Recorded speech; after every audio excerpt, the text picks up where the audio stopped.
Tá doendo mais agora, ela gemeu. O fazendeiro tocou a lateral do pescoço dela com a ponta dos dedos e travou. Não era suor, era quente demais, viscoso.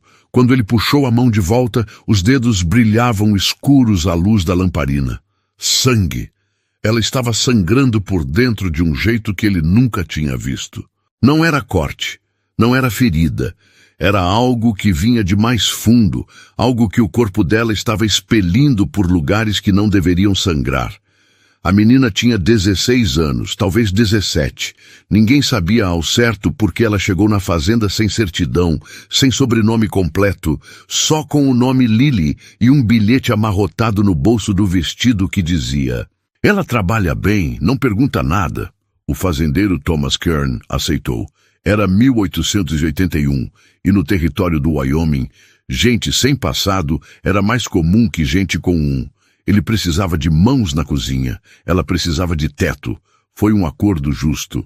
Até aquela noite de outubro, quando Lily desabou na cozinha segurando o ventre e gemendo baixo, como se não quisesse acordar ninguém. Thomas desceu as escadas porque ouviu um estrondo. Encontrou ela no chão, encolhida, com os olhos arregalados e as mãos apertadas contra a barriga. "O que foi?" ele perguntou, mas ela só balançou a cabeça e gemeu de novo.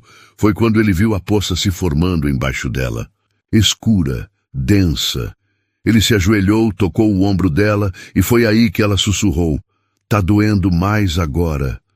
E quando ele tocou o pescoço dela para sentir se tinha febre, sentiu o sangue. Comenta: "Abre o cofre se quiser mais histórias que os livros esconderam. Porque essa aqui, nenhum historiador teve coragem de contar direito." Thomas Kern não era médico, mas tinha visto gente morrer de tudo. Bala, fome, frio, febre. Sabia reconhecer quando alguém estava cruzando a linha.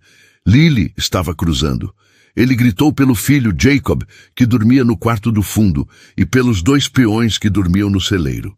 Em menos de 5 minutos, 4 homens estavam na cozinha olhando para a garota no chão como se ela fosse um enigma que ninguém sabia resolver. "Vai buscar a velha Marta", Thomas ordenou a um dos peões. Marta era parteira. Morava a 3 quilômetros dali, numa casa de tábuas podres que cheirava a ervas secas e querosene. Se alguém sabia lidar com sangue de mulher, era ela. O peão saiu galopando. Jacob se ajoelhou ao lado do pai. Que aconteceu com ela? Thomas não respondeu. Só ficou olhando para Lily, que agora tremia. Os lábios dela estavam ficando brancos. Ele sabia que isso era sinal ruim. "Levanta ela", Thomas disse. "Bota no sofá da sala." Jacob e o outro peão carregaram Lily com cuidado, mas mesmo assim ela gritou quando a moveram. Um grito fino, agudo, que cortou o ar frio da noite e fez os 3 homens arrepiarem. Quando a deitaram no sofá, Thomas viu que o vestido dela estava encharcado de sangue da cintura para baixo. Não era sangramento comum, era hemorragia. Marta chegou 40 minutos depois, montada num cavalo velho que mal conseguia trotar. Ela desceu com dificuldade. Tinha mais de 60 anos e as juntas doíam, e entrou na casa sem bater. Olhou para Lily, olhou para os homens e disse: "Saiam, todos." Thomas hesitou. "Ela está morrendo." Marta não respondeu, só apontou para a porta. Os homens saíram. Ficaram na varanda, fumando em silêncio, ouvindo os sons abafados que vinham de dentro. Gemidos, palavras baixas, o barulho de panos sendo torcidos. Jacob, que tinha 18 anos e ainda não entendia muito do mundo, olhou para o pai e perguntou: "Pai, ela está grávida?" Thomas cuspiu no chão. "Não sei." "Mas se tivesse, a gente ia saber, não ia?" Thomas não respondeu. Ele sabia que tinha coisas que homens não viam. Mulheres escondiam barriga, escondiam dor, escondiam vergonha. Ele tinha visto isso antes, conhecia histórias. 1 hora depois, Marta abriu a porta. Ela tinha sangue nas mãos até os punhos. O avental estava sujo, o rosto cansado. "Ela vai viver", Marta disse, "mas vai demorar." Thomas entrou. Lily estava pálida, mas respirava. Marta tinha amarrado panos limpos em volta da cintura dela. O cheiro de ferro preenchia a sala. O que era? Thomas perguntou. Marta o olhou com aquele jeito que mulheres velhas olham quando sabem mais do que vão dizer. Ela perdeu uma criança. Thomas ficou parado. Jacob, que tinha entrado atrás do pai, arregalou os olhos. Mas ela não estava grávida. Tava, Marta respondeu. Só que ninguém aqui prestou atenção. Thomas sentiu algo pesado se instalando no peito. Raiva, vergonha, confusão.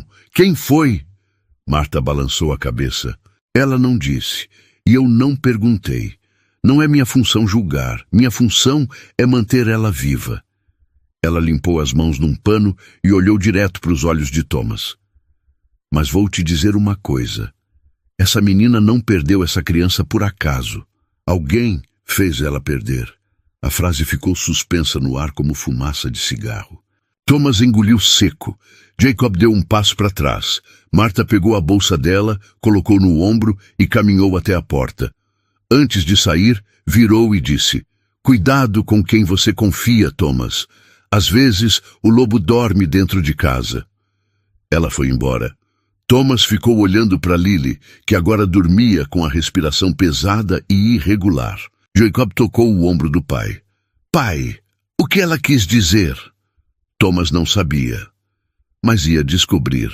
Nos dias seguintes, Lily ficou de cama. Marta voltou 2 vezes para trocar os curativos e verificar se a hemorragia tinha parado. Tinha, mas a menina não falava, não olhava nos olhos de ninguém, só ficava virada para a parede, tremendo de vez em quando como se tivesse frio mesmo, com 3 cobertores em cima.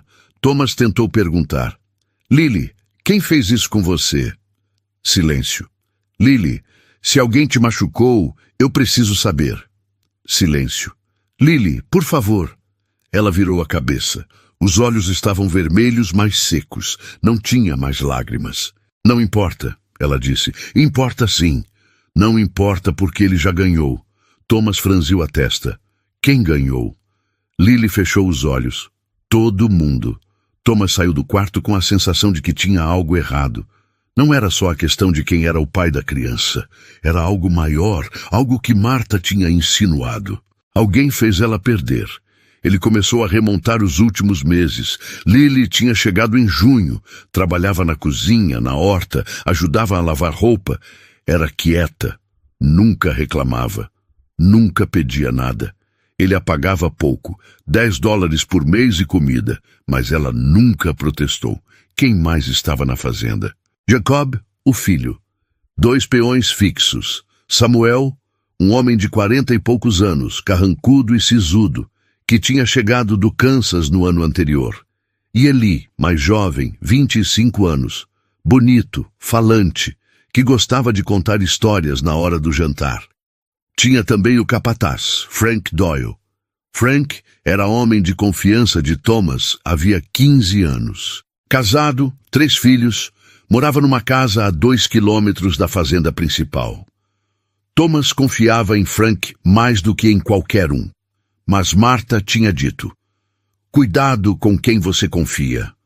Thomas passou os dias seguintes observando, prestando atenção, notando coisas pequenas. Eli evitava passar perto do quarto de Lily. Samuel comia em silêncio, mas de vez em quando olhava para o corredor onde ela estava, com um olhar que Thomas não conseguia decifrar. Jacob parecia genuinamente preocupado. Perguntava se ela ia ficar bem, se precisava de alguma coisa. Frank, quando visitou a fazenda naquela semana, nem mencionou Lily. Foi estranho. Todo mundo na região sabia que ela tinha passado mal, mas Frank não perguntou nada. Uma noite, Thomas estava fumando na varanda quando ouviu passos. Era ele. Ele sentou ao lado de Thomas e acendeu um cigarro. Patrão, ele começou, a gente precisa falar sobre a menina. Thomas olhou para ele. O que sobre ela? Eli deu uma tragada longa. Eu sei que todo mundo está achando que foi um de nós, mas não foi. Como você sabe? Porque eu sei quem foi. Thomas sentiu o sangue gelar. Quem? Ele olhou para frente para o escuro. Frank. Thomas ficou parado. Frank Doyle? Sim. Como você sabe? Eli jogou a cinza do cigarro no chão. Porque eu vi. Thomas virou o corpo inteiro para ele. Viu o quê? Vi ele saindo do celeiro com ela uma noite. Isso foi em agosto. Eu estava voltando tarde da cidade. Passei pela estrada de cima e vi os dois. Ele estava segurando o braço dela. Ela estava tentando se soltar. Eu ia descer para ver o que era, mas eles entraram no celeiro. Fiquei esperando. 15 minutos depois, ele saiu sozinho. Ela demorou mais uns 10 minutos para sair. Estava chorando. Thomas não conseguia respirar direito. Por que você não me contou isso antes? Ele apagou o cigarro na sola da bota. Porque Frank é seu braço direito. Eu sou só um peão. Quem você ia acreditar? Thomas não dormiu naquela noite. Ficou deitado olhando para o teto, pensando. Frank Doyle. 15 anos de trabalho juntos. Confiança. Amizade. Frank tinha ajudado Thomas a construir metade daquela fazenda. Tinha salvado a vida de Jacó uma vez, quando o menino tinha caído no rio e quase se afogado. Frank era casado, tinha filhos, mas Thomas sabia que homens casados faziam coisas que não deviam. Sabia que poder torcia gente, que solidão torcia gente, que oportunidade torcia gente. No dia seguinte, Thomas foi até a casa de Frank. Bateu na porta. A esposa de Frank, Clara, atendeu. Ela sorriu. Thomas, que surpresa! Entra! Frank tá nos fundos, consertando a cerca. Vou chamar ele. Não precisa. Eu vou lá. Thomas caminhou até os fundos. Frank estava agachado, martelando uma tábua. Quando viu Thomas, levantou e limpou as mãos na calça. Thomas, tudo bem? Preciso conversar com você. Frank percebeu o tom. Ficou sério. Sobre o quê? Thomas cruzou os braços. Sobre Lily. O rosto de Frank não mudou. O que tem ela? Você sabe o que tem ela. Frank estreitou os olhos. Não sei do que você está falando. Você foi visto com ela, no celeiro, em agosto. Frank ficou parado. Os olhos dele se moveram, rápidos, como se estivesse calculando. Depois, ele soltou uma risada curta, sem humor. Quem te disse isso? Não importa. Importa sim, porque quem quer que tenha dito isso está mentindo. Por quê? Porque eu nunca encostei naquela menina. Thomas deu um passo para frente. Ela perdeu uma criança. Frank, uma criança que alguém fez ela perder. E você é o único que tem motivo para esconder isso. Frank jogou o martelo no chão. Motivo? Que motivo? Eu tenho esposa. Tenho filhos. Por que eu ia arriscar tudo isso por uma menina que mal fala? Porque você podia, Thomas disse. Porque ela não tinha ninguém. Porque você sabia que ninguém ia acreditar nela. Frank ficou olhando para Thomas com uma expressão que era metade raiva, metade desprezo. Você está me acusando de algo que eu não fiz. Então por que você nunca perguntou sobre ela? Todo mundo na região sabe que ela quase morreu. Você não perguntou nada. Frank cuspiu no chão. Porque eu não queria me meter. Menina daquelas sempre dão problema. Eu avisei você quando você contratou ela. Thomas sentiu a raiva subindo. Avisar do quê? Que menina sem família, sem passado, é problema. Sempre é. Alguém largou ela ali por algum motivo. E você, Santo Thomas, decidiu acolher. Agora está vendo o resultado. Thomas cerrou os punhos. Você está dizendo que a culpa é dela? Frank não respondeu. Só virou as costas e começou a caminhar de volta para casa. Thomas ficou parado, sentindo o sangue ferver. Ele não tinha prova, não tinha certeza, mas tinha uma sensação no estômago, uma certeza primitiva, de que Frank estava mentindo. Voltou para a fazenda sem saber o que fazer. Naquela noite, Lily acordou. Ela saiu do quarto pela primeira vez em 4 dias, andando devagar, segurando a parede. Thomas estava na sala, bebendo. Quando viu ela, levantou. Você devia estar descansando. Lily se sentou na cadeira perto da lareira. Ficou olhando para o fogo. Eu preciso ir embora, ela disse. Não, você ainda está se recuperando. Não adianta. Eu preciso ir. Thomas se sentou ao lado dela. Lily, eu sei que algo aconteceu. E eu preciso que você me diga a verdade. Foi Frank? Lily virou a cabeça devagar. Os olhos dela estavam vazios. Por que você quer saber? Porque se foi ele vai pagar. Lily soltou uma risada triste. Pagar? Como? Você vai chamar o xerife? Vai contar que ele engravidou uma menina que ninguém conhece? Que ninguém sabe de onde veio? Você acha que alguém vai acreditar em mim? Thomas não sabia o que dizer. E o que? Eu acredito em você. Não adianta. Thomas tocou o ombro dela. Lily, por favor. Ela olhou para ele com uma intensidade que ele nunca tinha visto. Tá bom, vou te contar. Mas não porque eu acho que vai mudar alguma coisa. Vou te contar porque eu quero que você saiba o tipo de homem que você chama de amigo. E ela contou. Contou que Frank tinha começado a dar em cima dela no segundo mês que ela estava lá. Comentários, olhares, toques no ombro que duravam tempo demais. Ela ignorava. Mas em agosto, ele a pegou sozinha no celeiro. Disse que ela devia ser grata, que ela não tinha ninguém, que ele podia fazer a vida dela mais fácil, ou mais difícil. Ela tentou sair. Ele bloqueou a porta. E então aconteceu. Ela não gritou, não lutou, porque sabia que não adiantava. Depois, ele disse que se ela contasse para alguém, ele diria que foi ela quem ofereceu. E todo mundo ia acreditar nele, porque ele era Frank Doyle, e ela era ninguém. Lily engravidou. Ela sabia que ia engravidar. Sentiu no corpo, mas escondeu.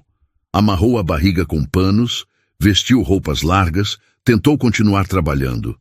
Até que um dia, 2 semanas atrás, Frank voltou. Ele trouxe um chá. Disse que ia resolver o problema, que era para ela tomar. Ela se recusou. Ele forçou. Segurou o nariz dela até ela engolir. No dia seguinte, ela começou a sangrar. Thomas ficou em silêncio. A raiva que ele sentia agora era algo físico, algo que vibrava no peito. Ele se levantou. Você vai testemunhar. Lily balançou a cabeça. Não vai adiantar. Vai sim, eu vou fazer ele pagar. Como? Lily levantou também. Thomas, você não entende. Ele é homem, casado, respeitado. Eu sou nada. Eu vim de lugar nenhum. Eu não tenho sobrenome que preste. Eu não tenho família.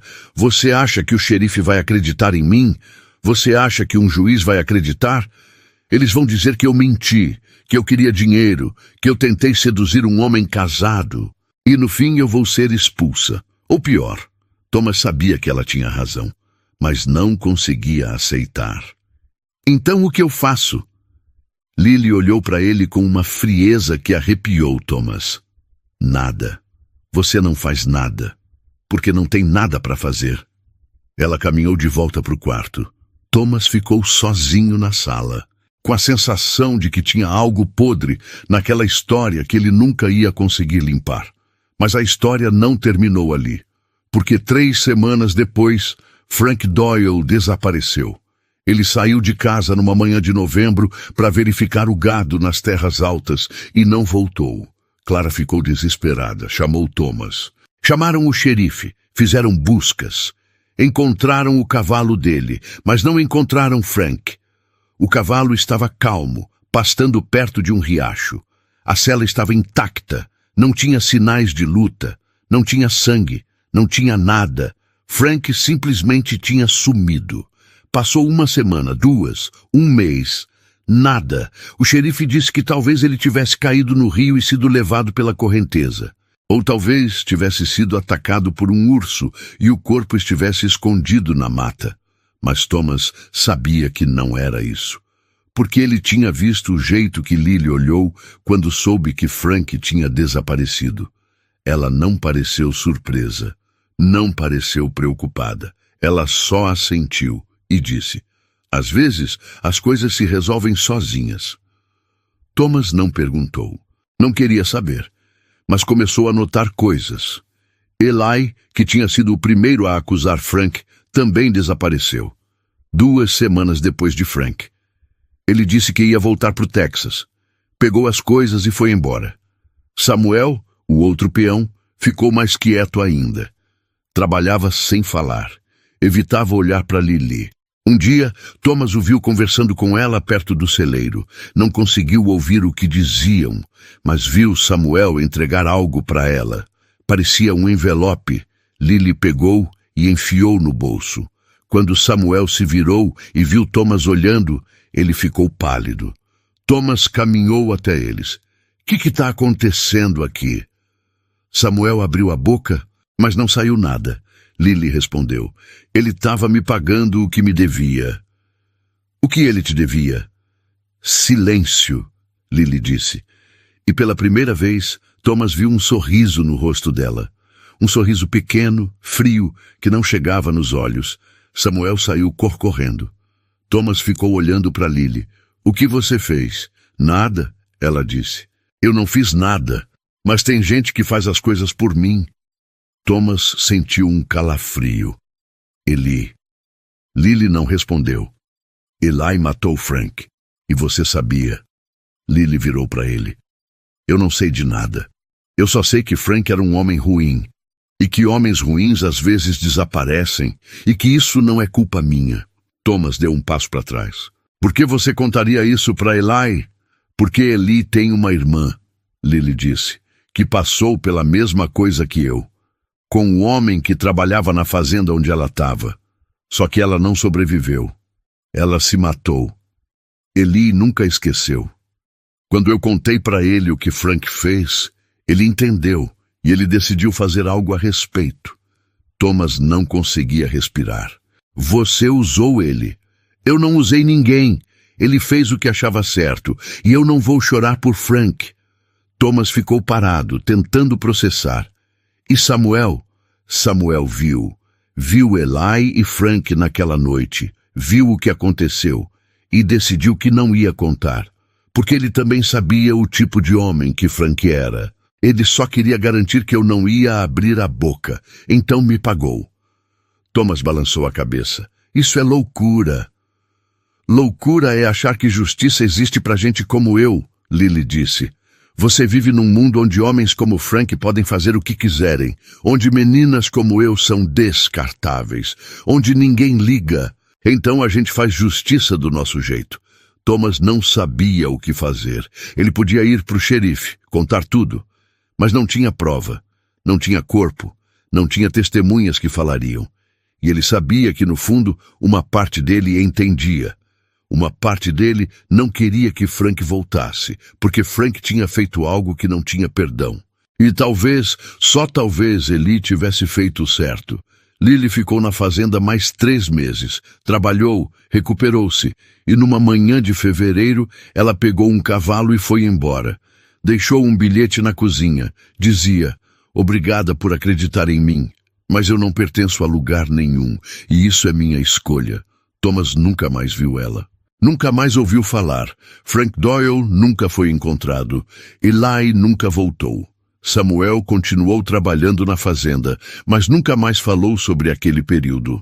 Clara, a viúva de Frank, acabou se mudando para o leste. Os filhos cresceram sem saber o que tinha acontecido com o pai. A história virou lenda local. Diziam que Frank tinha sido levado por lobos, ou que tinha fugido com outra mulher, ou que tinha caído num buraco e o corpo nunca foi recuperado. Mas Thomas sabia a verdade, ou pelo menos uma parte dela. Ele sabia que Lily tinha vindo de um lugar onde ninguém a queria, que ela tinha carregado traumas que ninguém via, que ela tinha sido violentada por um homem que devia proteger, não destruir. E que, no fim, ela tinha encontrado um jeito de fazer justiça. Um jeito torto, silencioso, manchado de sangue. Mas justiça do jeito dela. E talvez, no Velho Oeste, onde a lei era fraca e os homens eram fortes demais, esse fosse o único tipo de justiça possível. A justiça que não aparecia nos livros, que não era celebrada, que não tinha herói, só tinha sobreviventes. E fantasmas, e segredos enterrados na poeira que ninguém mais ia revolver. Thomas morreu em 1903. Jacob herdou a fazenda. Nunca contou a história de Lily para ninguém. Porque algumas histórias são perigosas demais para serem contadas. Porque admitir que você testemunhou um assassinato e não fez nada é admitir que você também era cúmplice, que você também falhou, que você também deixou que o mundo fosse cruel e que, no fim, você escolheu o silêncio. E o silêncio, no Velho Oeste, era a arma mais poderosa de todas, porque matava reputações, enterrava verdades, apagava nomes e fazia com que meninas como Lili desaparecessem da história como se nunca tivessem existido, como se nunca tivessem sofrido, como se nunca tivessem lutado. Mas elas existiram, sofreram, lutaram, do jeito que podiam, com as armas que tinham, e às vezes essas armas eram outras pessoas. Pessoas com suas próprias dores, seus próprios motivos, suas próprias contas para acertar. Eli tinha uma irmã morta. Lily tinha uma criança perdida. Samuel tinha uma consciência culpada. Frank tinha um segredo que o matou. E Thomas tinha a certeza de que nunca saberia a verdade completa. Só fragmentos. Pedaços de uma história maior, mais suja, mais complicada do que qualquer livro conseguiria capturar. Porque a verdade do Velho Oeste não era feita de tiroteios ao meio-dia e mocinhos de chapéu branco. Era feita de traições silenciosas, de vinganças que demoravam meses, de mulheres que desapareciam sem deixar rastro, de homens que sumiam sem explicação, de acordos feitos no escuro, de dívidas pagas em silêncio e de sangue que nunca secava completamente, mesmo quando ninguém mais via, mesmo quando ninguém mais lembrava. O sangue estava lá, nas tábuas do celeiro, no chão da cozinha, nas mãos de quem lavou, nas consciências de quem sabia e nas histórias que nunca foram contadas até agora.